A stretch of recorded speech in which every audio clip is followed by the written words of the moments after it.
I'm going to go into this one with. So this is again Call to Faith series. This is part two. I'm struggling really to find a title for this one, but this was on. I'm going to call this one The Oath. Okay, because of part of what happens in the second dream. So I'm going to combine basically what happened on the 17th of the 5th on the dream and the 18th of the 5th in the dream. They're both very brief dreams, but the reason I include them is because they have people that are part of the friends group, which the first one was to do with, and then we go into one where they're all there in the third dream, which was the final one, which is the big one, the big one, big dream. Anyway, so this is called The Oath. This one. So this one starts. So this is the 17th of the 5th. This one. As I said, very brief dream. So this is where I think I was walking on a mountain path. And randomly, there was another school friend. So again, previous dream, two school friends, Darren and Chris. This one, school friend, Michael. So he was one of the friends I've had from really young. I mean, we went to junior school together. I mean, how much of friends we were back then, I don't really know whether we were much of friends at all. But yeah, we certainly were in high school and beyond high school. But yeah, so this dream, all it really was we were just walking along a mountain path, and randomly I saw that he was there, who was on the mountain with me, an old friend that I'd lost contact with. Nothing else to mention. It's almost so much of a small dream that it wasn't really worth me noting it down, but I wanted to note it down because of the person involved. So I'm going to give you a little bit of background around Michael. So school friend, this is, so he, as far as his situation, yeah, I mean, he was a friend where around about age 16, we first started having house parties, 15, 16, around that kind of age. You know, we'd go around every now and then. You know, his parents obviously knew about this. We'd all come round, and it would be, you know, Chris, Dan, who again I'm going to mention in a moment. I think I'm not sure if Darren was involved. He may have been, he may not. I can't really remember actually. I can't remember everybody who was involved. Rick actually was another friend, Rick, who hasn't really featured in any of my dreams actually, but he used to come a lot, and we were a really tight friend group. This was all pre-DJing and stuff like that. This was just friends through school, really, and we used to have house parties. We used to watch movies, get a takeaway pizza. Great fun. You know, we were in that kind of age where we were really into music. You know, we all had different styles. You know, I think around this kind of time, you know, Mike and Rick were kind of more into like bands and stuff like that. I've never really been into bands that much, but I think I kind of got swept up in it a little bit, and I kind of liked some of the stuff. But dance music has always been what I've liked, and I've liked that from a really early age. As far as obviously music taste, I had a more mature taste than I really should have had for my age group.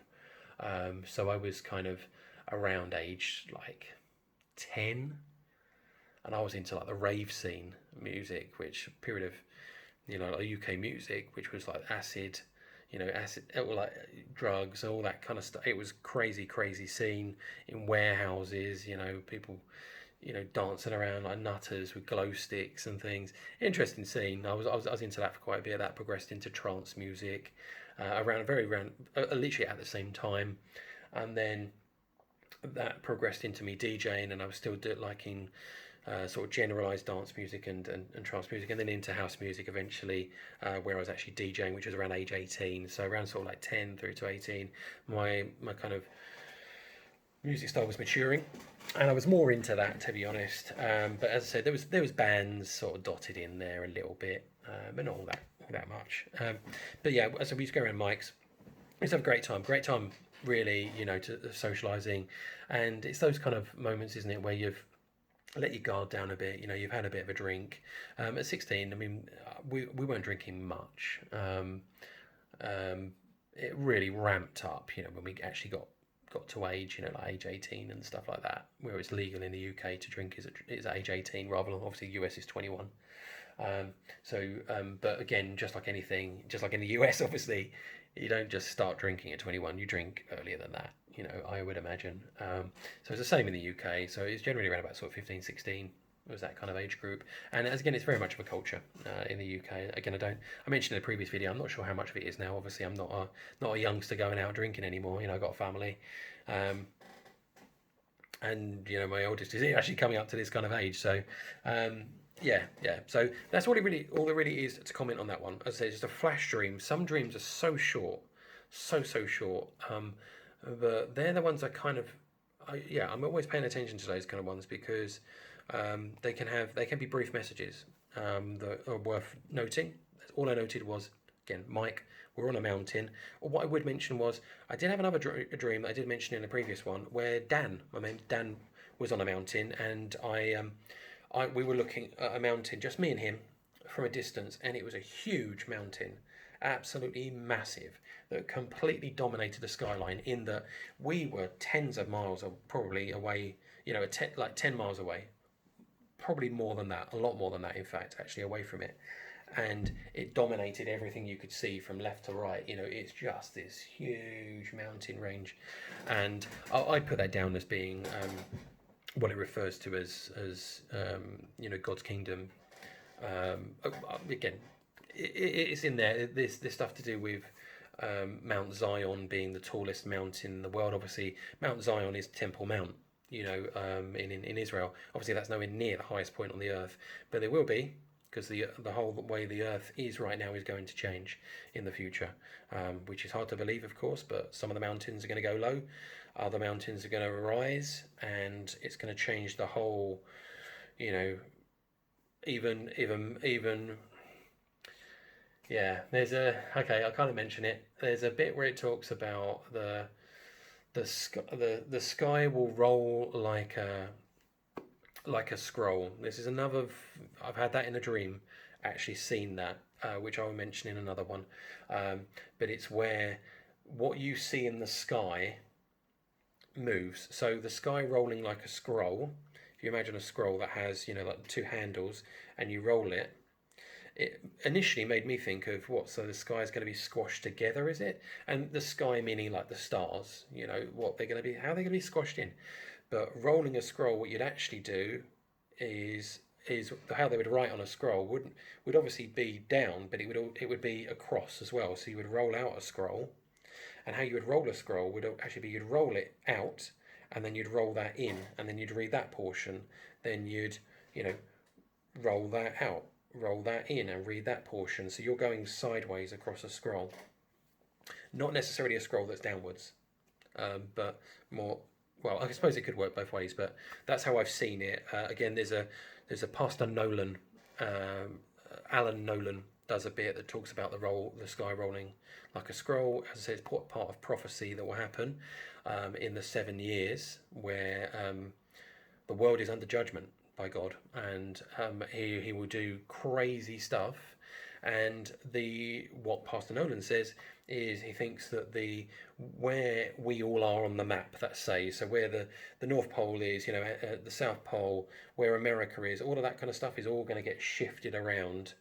And then again, I would go back to what's it called, The Day After Tomorrow. So if you've seen that film, there's these, I think it's like 3 huge storms that happen that reshape the whole world. You have like an ice age, and the US ends up being like 3/4 of it is just ice, like completely frozen over, because of it's moved where the kind of North Pole is completely shifted off of axis.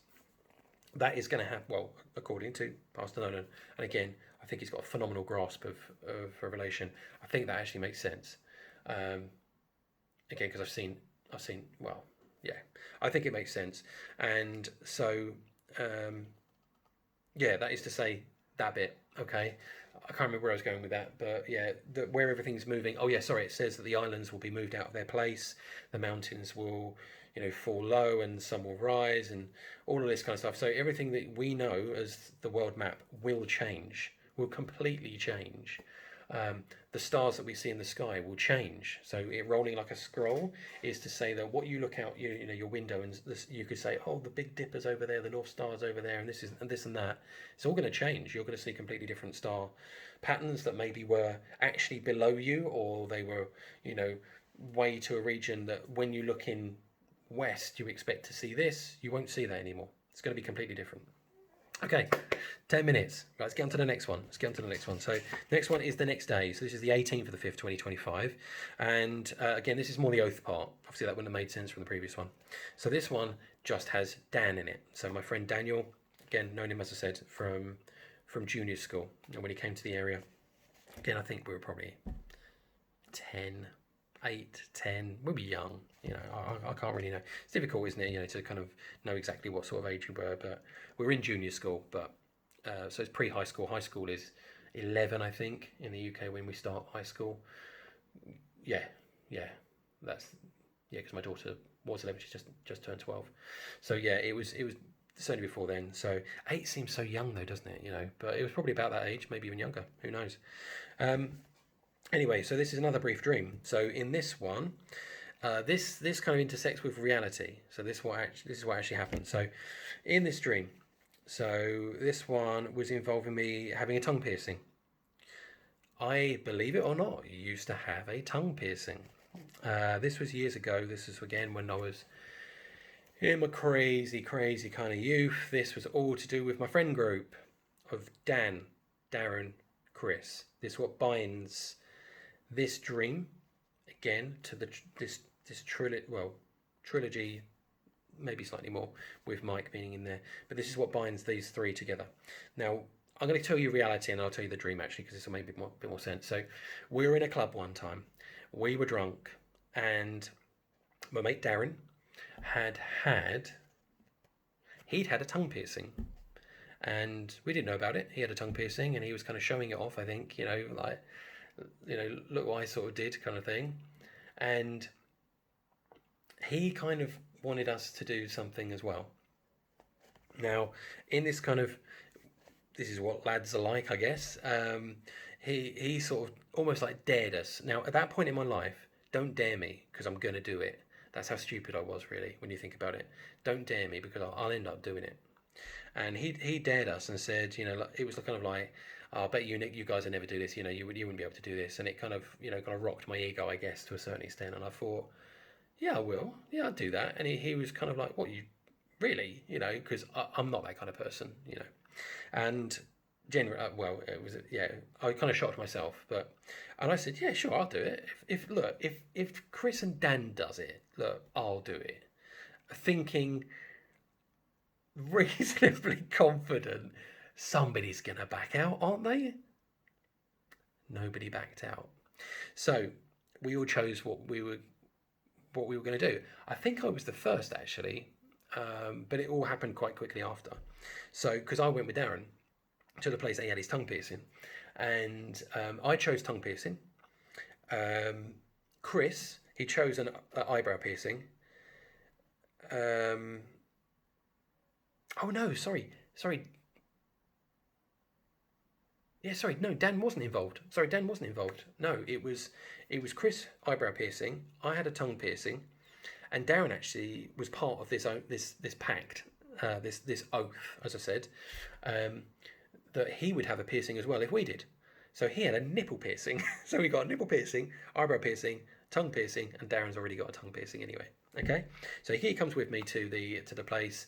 I'm obviously nervous, and they put all the local anaesthetic stuff in to numb your tongue, and I'd been sort of looking into it, and I can't really do it obviously with speaking, but there's several veins in your tongue, and obviously if they punch that vein, there's a lot of blood that comes out, and I remember at the time them saying if they hit that wrong vein, you could end up dying. That was probably just all sensationalized. It probably isn't the case, but it may well be. Who knows?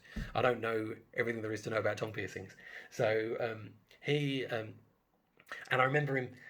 So he's like sitting beside me while I'm like lying back, and they're doing all the anaesthetic and stuff like that, popping this thing in, and it's a bit like a dentist, where you get the anaesthetic and you kind of they say to you like, do you want to spit that out? And normally at the dentist, it's such a small amount, you just swallow it. You just swallow it, don't you? Or um, depending on what you're doing, maybe you switch it around and you sort of spit some of it out. But anyway, most of it goes into your gum, of course, with a dentist. There was quite a lot in my mouth actually, and they do the procedure thing. They pop it through, put in a big metal bar, and you start off with like a trainer bar because this is going to be like a foreign object, obviously in your tongue, so your tongue swells up. So you have to have quite a big bar so that it can basically have enough room for your tongue to swell up while it's healing. And Darren jokingly says to me, like, "Oh, Dave, you probably got a load of like anaesthetic sort of stuff in your mouth. Just swallow it. Just get rid of it. It's horrible, isn't it? It tastes horrible. Just swallow it." And he's kind of giggling, and I thought, well, they've not told me to to swallow it, so I didn't swallow it. I found out afterwards he actually swallowed it. Now he swallowed it. Apparently, this is what I remember. Correct me if I'm wrong. If as I said, if Darren watches this, so um, he um, he ended up swallowing it, and then he got up, or maybe he got up a bit too quick, and he gets up and he's like, smacks the, like kind of like you would have like all your surgical instruments on, for like you see like hospital dramas and stuff like that. Smacks it, and he's kind of a bit all over the place, and so I think, oh, good job I didn't swallow it then, but. I mean, that may have been that he just got up too quick or something like that. But anyway, so I have the tongue piercing. I remember going back to my mum and I was thinking, oh, what is she going to think of?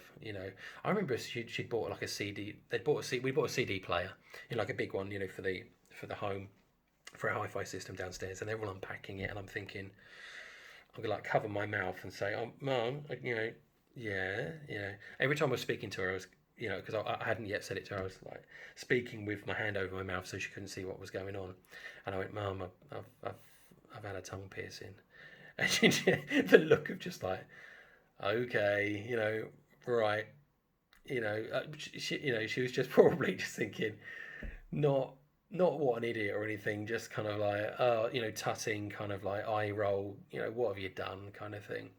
Nothing judgmental, nothing like that. But anyway, so and Chris, as I said, he had an eyebrow piercing. He had his quite shortly after. Darren had a nipple piercing, as I said.